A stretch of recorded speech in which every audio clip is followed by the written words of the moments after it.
Bagi masyarakat Jawa Barat, generasi 1950-an, malam hari bukanlah waktu untuk beristirahat, melainkan awal dari mimpi buruk. Ketika matahari terbenam dari balik kabut pegunungan Priangan, mereka turun, membakar, menjarah, dan membantai. Ini adalah kisah tentang salah satu noda paling kelam dalam sejarah Republik, yaitu zaman gerombolan.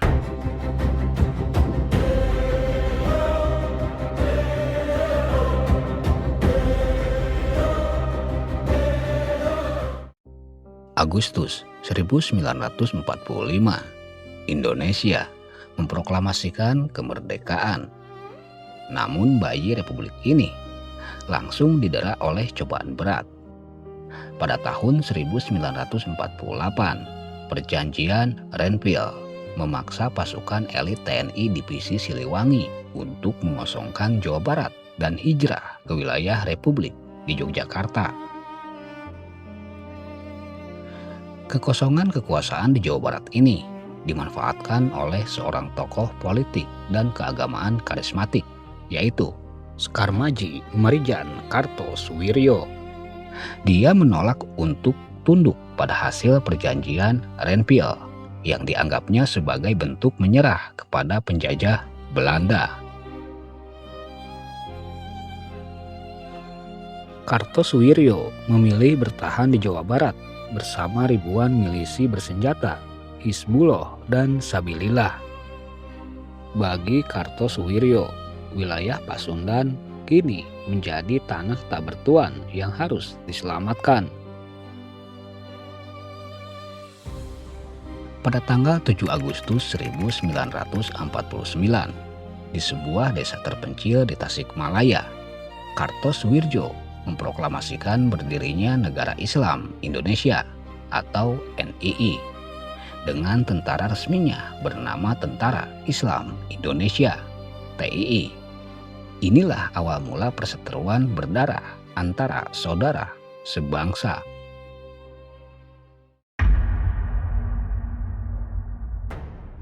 Ketika Belanda akhirnya mengakui kedaulatan Indonesia dan pasukan Siliwangi kembali ke Jawa Barat, mereka tidak disambut sebagai kawan oleh DI ataupun TII.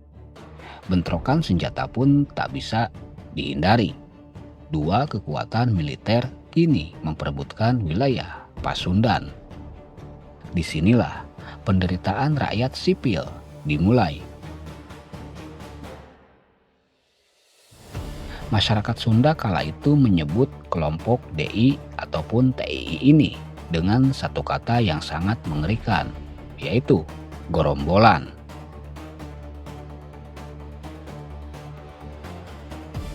Upami wengi urang sadaya teu tiasa kulem, sieun gerombolan lungsur ti gunung. Yang artinya, jika malam kita semua nggak bisa tidur, takut gerombolan turun dari gunung. Mereka meminta beras, uang, dan baju. Kalau tidak diberi, paranglah yang akan bertindak. Rakyat pedesaan hidup dalam buah simalakama yang mematikan. Di siang hari, tentara pemerintah datang berpatroli. Jika warga dicurigai membantu gerombolan, mereka akan diinterogasi. Namun di malam hari, gerombolan turun gunung. Jika warga diketahui membantu para tentara, nyawalah taruhannya. Desa-desa dibakar, lumbung padi dijarah, dan pemuda-pemuda diculik untuk dipaksa menjadi anggota baru DI atau TII. Namun teror gerombolan ini tak hanya menghantui wilayah Tasikmalaya dan Garut. Selama lebih dari 1 dekade, bayang-bayang perang saudara menjalar hampir ke seluruh pelosok Jawa Barat. Dari kaki gunung Ciremai hingga lereng gunung Gede Pangrango, masyarakat hidup dalam ketakutan yang sama. Di wilayah Ciamis, terutama daerah Panjalu, Panawangan, Kawali, hingga kawasan perbatasan Jawa Tengah, kelompok DI atau TII memanfaatkan hutan lebat sebagai jalur pergerakan mereka.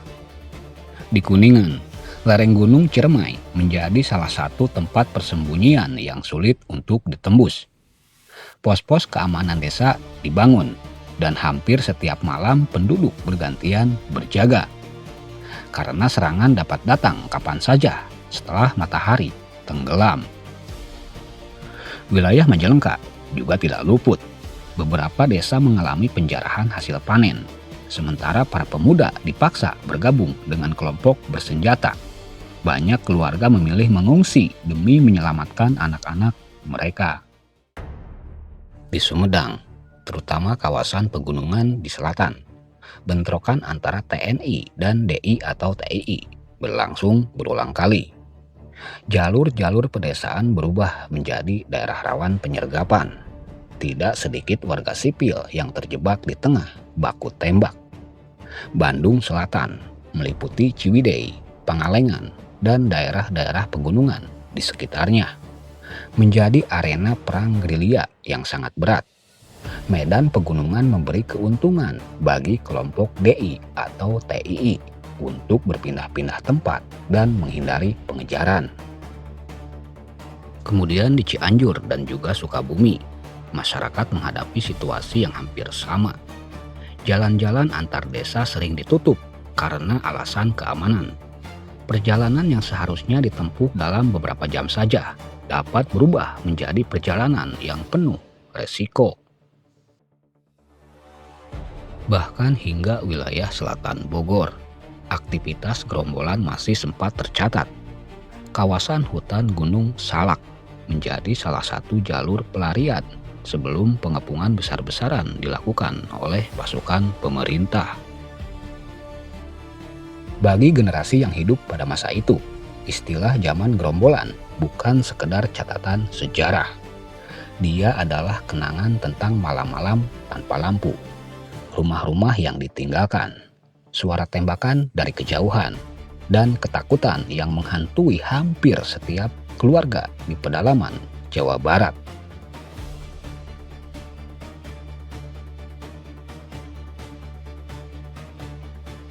Memasuki dekade 1960-an, pemerintah Indonesia memutuskan bahwa pemberontakan ini harus segera diakhiri.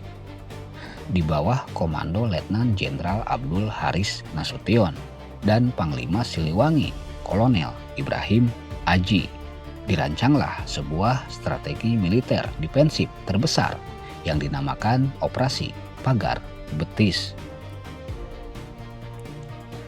Strategi ini sangat sederhana, namun mematikan bagi taktik gerilya. Ratusan ribu rakyat sipil dikerahkan bersama TNI untuk membuat rantai manusia, sebuah pagar hidup yang memanjang berkilo-kilometer dari kaki gunung hingga ke puncak gunung. Tujuannya adalah memutus total jalur suplai logistik dan makanan bagi para gerombolan yang bersembunyi di dalam hutan. Tanpa akses ke desa, tanpa makanan, dan terkepung dari segala arah, kekuatan gerombolan perlahan-lahan runtuh akibat kelaparan dan juga penyakit.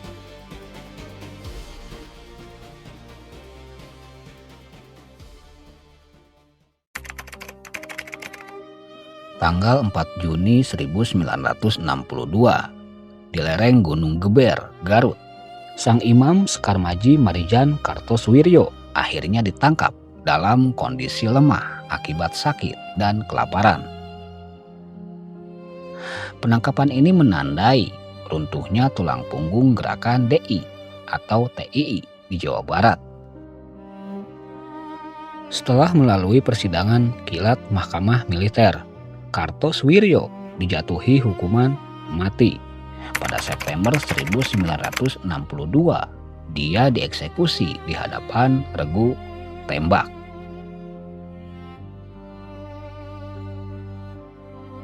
Zaman gerombolan pun berakhir. Kabut di pegunungan Priangan tak lagi membawa ketakutan, melainkan kedamaian yang telah lama dirampas dari tanah Pasundan. Lebih dari satu dekade, zaman gerombolan menyisakan trauma mendalam bagi warga Jawa Barat. Ribuan nyawa melayang, rumah-rumah menjadi debu, dan saudara saling berhadapan di ujung senapan. Sejarah ini adalah pengingat mahal bagi bangsa ini tentang betapa tingginya harga yang harus dibayar ketika perbedaan ideologi melupakan rasa kemanusiaan. Terima kasih sudah menonton dan meluangkan waktunya. Semoga bisa memberikan manfaat dan bisa memberikan wawasan bagi kita semuanya. Sampai bertemu di pembahasan berikutnya. Les Harian pamit dan sampai jumpa.